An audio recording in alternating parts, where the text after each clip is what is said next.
이 반석 위에 내 교회를 세우리니 저승의 세력도 교회를 이기지 못하리라.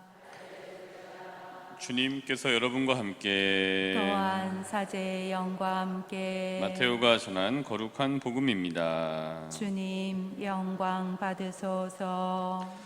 예수님께서 카이사리아 필리피 지방에 다다르시자 제자들에게 사람의 아들을 누구라고들 하느냐 하고 물으셨다. 제자들이 대답하였다. 세례자 요한이라고 합니다. 그러나 어떤 이들은 엘리야라 하고 또 어떤 이들은 예레미야나 예언자 가운데 한 분이라고 합니다. 예수님께서 그러면 너희는 나를 누구라고 하느냐 하고 물으시자 시몬 베드로가 스승님은 살아계신 하느님의 아드님 그리스도이십니다 하고 대답하였다. 그러자 예수님께서 그에게 이르셨다. 시몬 바르요나야, 너는 행복하다. 살과 피가 아니라 하늘에 계신 내 아버지께서 그것을 너에게 알려주셨기 때문이다. 나 또한 너에게 말한다. 너는 베드로이다. 내가 이 반석 위에 내 교회를 세울 터인즉 저승의 세력도 그것을 이기지 못할 것이다. 또 나는 너에게 하늘나라의 열쇠를 주겠다. 그러니 네가 무엇이든지 땅에서 매면 하늘에서도 매일 것이고 네가 무엇이든지 땅에서 풀면 하늘에서도 풀릴 것이다. 그런 다음 제자들에게 당신이 그리스도라는 것을 아무에게도 말하지 말라고 분부하셨다.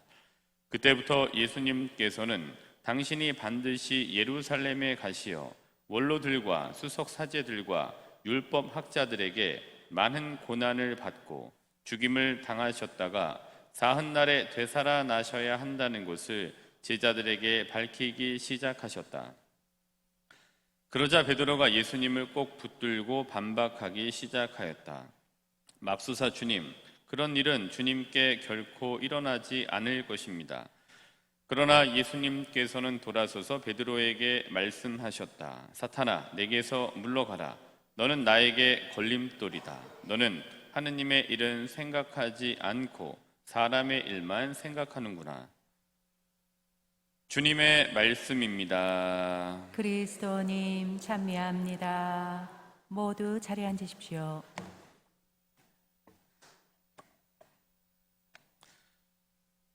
살면서 이제 손해를 보게 되는 적들이 있으실 거예요. 또 손해를 이미 본 적도 있으시고, 금전적인 손해뿐만이 아니라 관계에 있어서의 그 손해도 보시게 된 적이 많이 좀 있으실 것 같습니다. 저도 이런 이제 어떤 금전적인 손해가 아니라 관계의 스크래치, 관계의 기스가 나거나 관계가 이렇게 관계를 함에 있어서 사람과의 이런 관계를 함에 있어서 제가 가진 어떤 성향 때문에 또 좀 관계의 원활함에 좀 문제가 있었던 적들이 문제가 생기게 되는 경우들을 겪게 됩니다. 그게 어떤 거냐면은 이제 이런 경우예요. 이제 여러 가지 손해를 보게 되는 그 중에 한 가지는 후면 뒷담화에 앞면 일관성 유지의 폐해. 제가 이렇게 제목을 부셨는데, 뒷면에서 뒷담화를 하면 욕을 했으면 앞면에서 만났으면 똑같이 욕을 해야죠. 근데 후면에서 뒷담화를 했는데, 그럼 전 후면에서 뒷담화를 하면 저도 하죠. 해요. 예. 그래서 여기 3번 성당 신자분들 뒷담화를 되게 나가서 맨날 하는데, 후면에서 뒷담화를 하면 싫다는 거 아니에요? 욕을 했으면 앞면에서도 싫은 거 아니에요, 그게. 그래서 앞면에서 욕을 해야죠. 싫은 티를 팍팍 내고.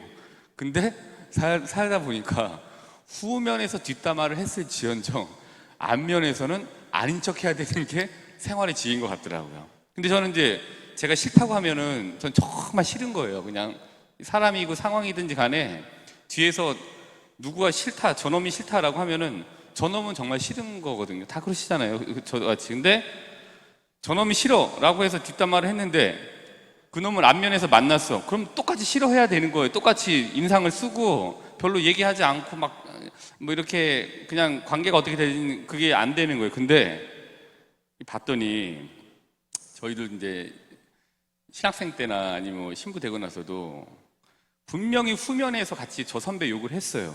그럼 저는 저 선배가 욕을 하면은 앞에서도 그냥 인사 안 하고 싫은 거예요. 근데 많은 동기들은 후면에서 분명히 저랑 같이 욕하고 뒷담화 했는데 앞면에서는 얼마나 발끈 얼고 인사를 잘하는지 모르더라고요. 그래서 그러면서 자기들 이익을 챙겨가더라고요. 그래서 저는 그런 면에 있어서 관계에 스크래치를 많이 갖게 돼서 손해를 봤던 적들이 꽤 돼요. 왜냐하면 뒤에서 했기 때문에 앞에서 인사를 안 하고 뒤에서 그렇게 했기 때문에 앞에서도 이제 별로 안 좋은 티를 팍팍 내니까 관계성에 그게 굉장히 문제가 있더라고요. 그래서 후면 뒷담화에 안면 일관성 유지는 하면 안 되고, 후면 뒷담화를 했더라도 앞면에서는 안면에서는 안면을 몰수하고 잘해야지 된다. 이런 이제 지혜를 얻게 돼. 그게 손해를 안 보는 길이더라고요.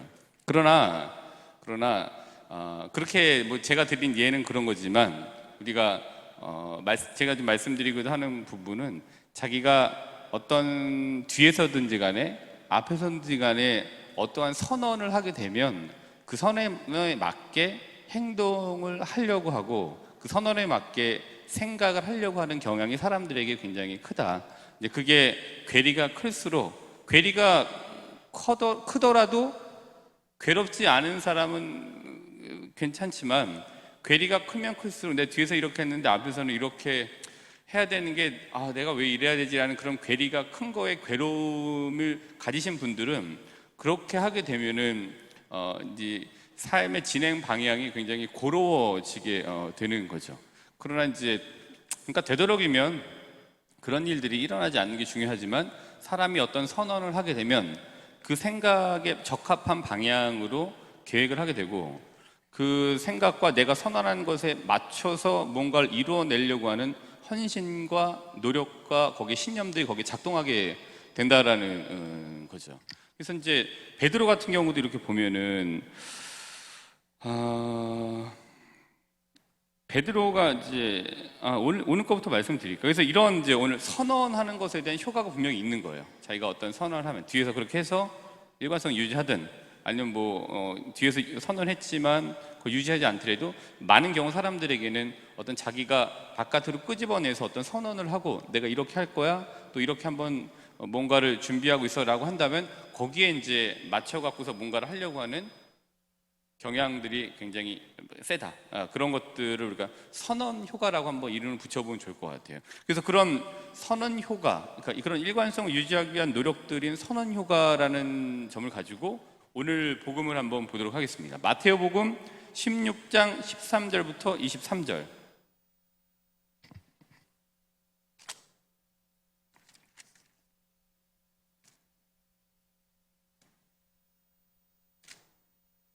매일 미사 책도 있고 하시니까요.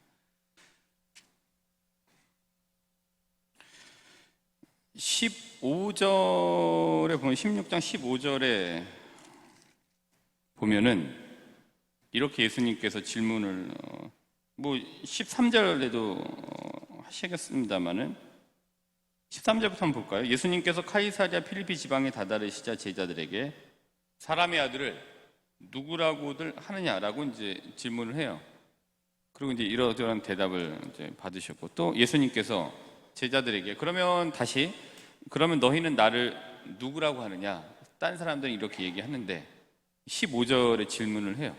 그러고 나서 16절에 베드로가 뭐라고 했냐면은 스승님은 살아계신 하느님의 아들 그리스도이십니다 라고 하면서 예수님에 대해서 자기의 믿음을 선언해요.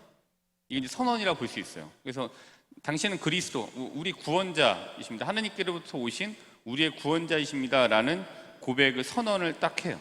그리고 이제 이러저러한 일들이 막 되고 예수님께서도 나머지 이제 뒷절에 보시면은 베드로에게 선언을 해요. 뭐라고 선언을 했냐면 시몬 바르요나야 너는 행복하다.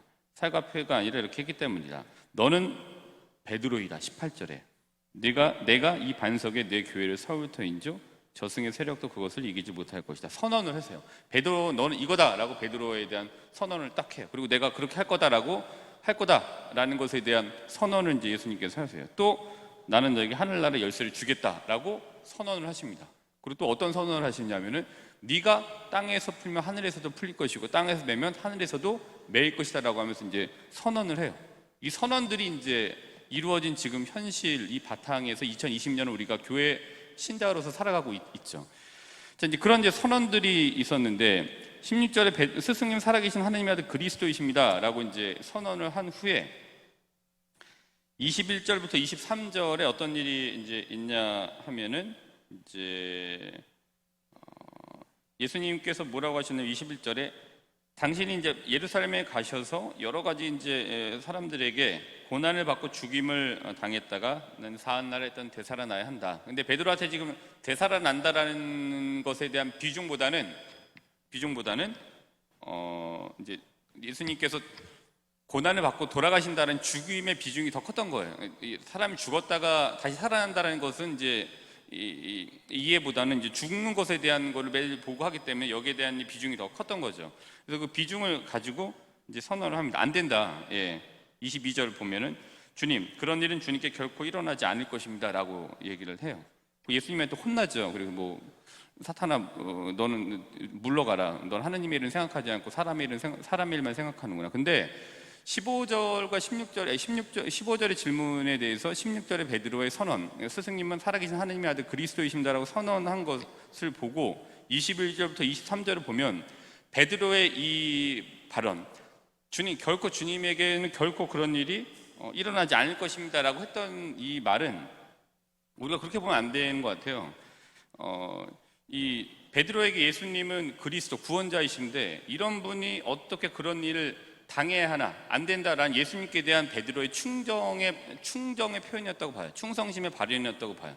자기가 선언한 것에 대한 선언을 했고 자기가 그렇게 그분을 인정한다라고 선언을 한 후에 선언에 대한 예수님 자기의 스승에 대한 충정의 발현이 이거라고 봐요. 물론 이제 뭐 사람의 일, 하느님의 일 나눠서 이렇게 복음에서 얘기하고 있지만 그거보다는 베드로가 자기가 선언한 것에 대해서 자기 이렇게 지켜나가려고 했던 베드로의 좀 일관성 유지를 전 그냥 그래 볼 수 있었고 그것과 마찬가지로 베드로가 예수님이라는 분에 대한 충성심 이렇게 있었구나. 충정의 발현이다. 저는 뭐 이렇게 봤습니다. 근데 물론 베드로가 이렇게 예수님에 대해서 이러이러한 분이다라고 선언한 이후에도 많은 실수들이 분명히 있었을 거예요. 그리고 일관적이지 못했던 모습들을 보게 되죠. 마태복음 26장 31절부터 35절을 보면 베드로의 이제 좀 뭐 베드로의 우리도 다 그랬을 법한 일들을 이제 볼 수가 있게 돼요.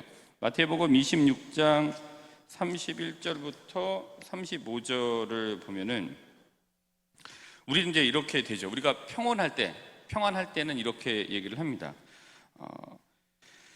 33절에 이제 모두 스승님에게서 떨어져 나갈지라도 저는 결코 떨어져 나가지 않을 것입니다 라고 얘기를 하죠.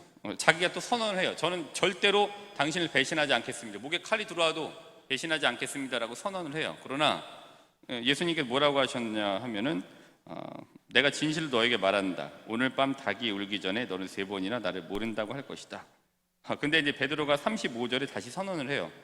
스승님과 함께 죽는 한이 있더라 저는 스승님을 모른다고 하지 않겠습니다 라고 하면서 다시 한번 충성심을 또 보여줍니다. 충정의 표현을 해요. 선언을 딱 하죠. 그러나 27장도 아니고 26장에서 다시 보시면 26장 69절부터 75절을 넘어가시면 베드로가 어떻게 해요? 이제 예수님 끌려가신 후에 신문을 받으시고 이럴 때 거기 이제 같이 있던 사람이 이쪽에 있던 사람이 하녀 하나가 베드로에게 이제 물어보죠. 당신도 저 갈릴레아 사람 예수와 함께 있지 않았어요? 라고 묻죠. 마태복음 26장 69절에. 그랬더니 베드로가 어떻게 했냐면은 27절에 분명히 난 배반하지 않는다. 목에 칼이 돌아와도 배반하지 않겠다라고 했음에도 불구하고 선언했음에도 불구하고 나는 당신이 무슨 말을 하는지 모르고 난 저 사람을 모릅니다 라고 하면서 강하게 이제 선언 이후에도 부인을 하게 되죠. 그러니까 사람이 선언을 하지만 거기에 따르려고 하지만 이러이러한 과정들을 거치게 되는 모습들을 이제 보여주게 됩니다. 이제 베드로는 이제 이런 선언 후에도 이런 이제 조정 과정이 선언 유지의 조정 과정을 이제 보여주죠. 근데 이제 자케오 제가 자꾸 얘기를 드리는데 자케오의 모습을 보면 루카복음 19장 1절부터 10절에 본 자케오의 모습을 보면은 자케오가 이제 후반부 이렇잖아요. 제가 사기 쳐먹었으면 4배, 4곱절로 갚아주겠다라고 하면서 자기 선언을 또 해요. 분명 이후에 향후 어떻게 일이 진행되었을까 하면 예상해 보면 자케오는 자기가 예수님께 그 기분 좋고 했던 그때 선언했던 그 바를 예수님께 했던 바를 분명히 지켜 나갔으리라고 좀 예상이 좀 됩니다. 성경은 이렇게 보면은 그런 것 같아요. 성경은 하느님의 자기 선언서라고 보여줘요. 나는 이러이러한 사람이다라고 선언해 주시는 거예요. 그리고 내가 뭐 이러이러하게 할 것이다라고 하면서 선언을 하세요. 그 선언 자체는 계약이고 난 그걸 기억하고 꼭 지키겠다라는 자기 선언서와 하느님의 자기 선언서와 비슷하다고 보여집니다. 그래서 오늘 제 1독서를 보시더라도 자기 선언을 하시잖아요. 33절에 보면 나는 그들의 가슴에 내 법을 넣어주고 그들의 마음에 그 법을 새겨주겠다. 그리고 그리하여 나는 그들의 하느님이 되고 그들은 나의 백성이 될 것이다 라는 자기 선언을 하십니다.